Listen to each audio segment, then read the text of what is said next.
Good morning, my name is Kemi Fakulija. Today's topic is on ways of making your relationship/marriage a priority. Yes, we understand in recent times, in fact, for a long time, we've had a lot of toxic relationships, toxic marriages. We've had a lot of divorces and separation.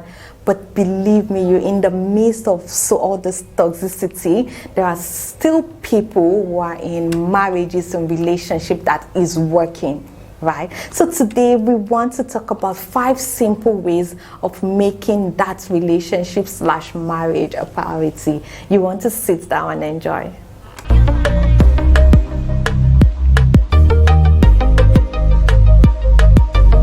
Welcome back to my channel. If you're just joining, we're talking about 5 simple ways of making your marriage/relationship a priority. One is understanding and developing your individuality. Okay, so why I use the word developing is, as an individual, as you grow, you learn things, you would unlearn some things that you've learned before, you would relearn things, right? Because nobody is stagnant. So you need to keep building yourself. But you need to also understand what works for you. For you to be able to build yourself, continually build yourself, you need to understand what makes you thick, what makes you unique, what's your strength, your weaknesses. You need to be comfortable in your space as an individual.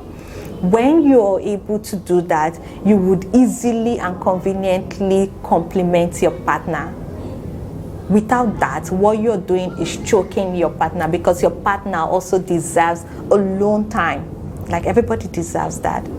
There are a lot of people who are in relationship marriages that can't have alone time because their partners does not trust them, does not feels insecure. When you're in that category, what you need to do is communicate with your partner and deal with it. It has got nothing to do with your individuality, because everybody deserves alone times. It's normal, right? Then secondly, which brings us to the second thing, is communicating in both right and wrong situations. You find that in some relationship, the only time they communicate is when someone has done something bad. But you need to learn to communicate with your partner. It builds your relationship. It gives your relationship a better understanding when you know better ways to communicate. And when you communicate all the time, you know when the person is doing something good, you know when the person is doing something bad, because you're able to communicate these things to this person. Because, for goodness sake, the both of you are coming from 2 different backgrounds, 2 different upbringing, 2 different personality. Can you see why you need to communicate when you need to compliment the person when the person is doing good? You need to find better ways of communicating when the person is not doing what you want. Right? Then thirdly is you need to sort out your personality issues.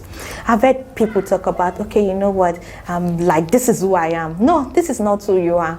But the fact that you can deal with your boss respectfully, for the fact that you can deal with people on uniforms respectfully, I think you should be able to deal with your partner respectfully as well.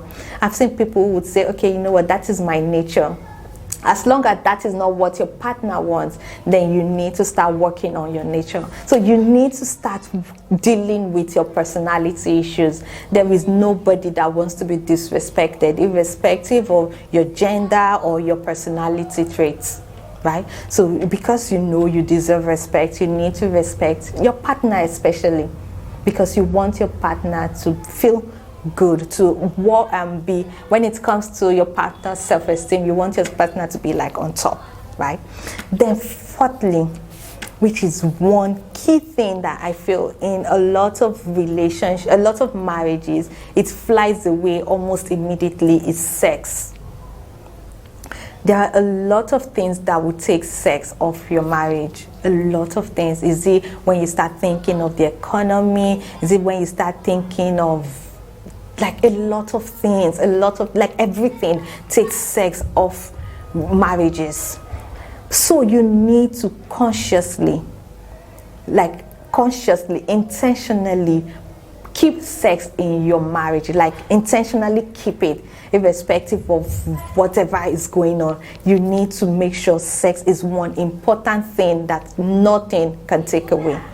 Like, you need to make it interesting. There are times that you don't even want sex, but you need to learn to make it interesting. You need to communicate with your partner. You need to talk about sex with your partner. You need to do sex with your partner. Like, you just need to make sure there is always sex, because that is one way of building that marriage. I think sex is one thing that people take off marriages as soon as there is stress, there is pressure. Like, they just take sex off it. Is it jobs? I remembered when I was working that, like, the work was taking all my time, was taking everything in my brain, and sex was just off my marriage. And so you need to intentionally bring it back in that marriage.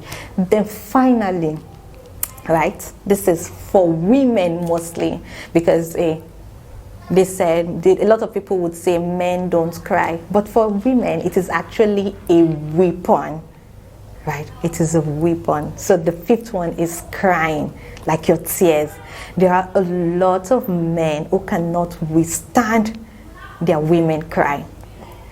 A lot of men, like, every man don't do that. So if your man can withstand your tears, it means you've abused it.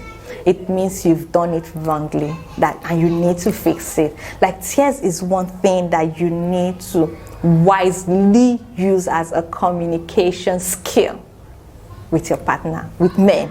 So you need to know when to cry. Like, you don't cry all the time. You need to know when to cry, and you see your husband, your partner, calming down. So it's crying. So if your partner does not fall for your cry, you need to go back and re-strategize, like, it's that bad, right? So anyways, it takes two to tango, irrespective of everything I've said. It takes two to tango. The both of you need to be on same place, same space, to be able to work your relationship, to take your relationship or make it a priority. You need to be on same space, same place, and you need to know what works for you. You need to do you. You need to be good to yourself. For more videos, you know what to do. You subscribe to my YouTube channel. You share my video. Like, please share my video and be good to yourself. Bye.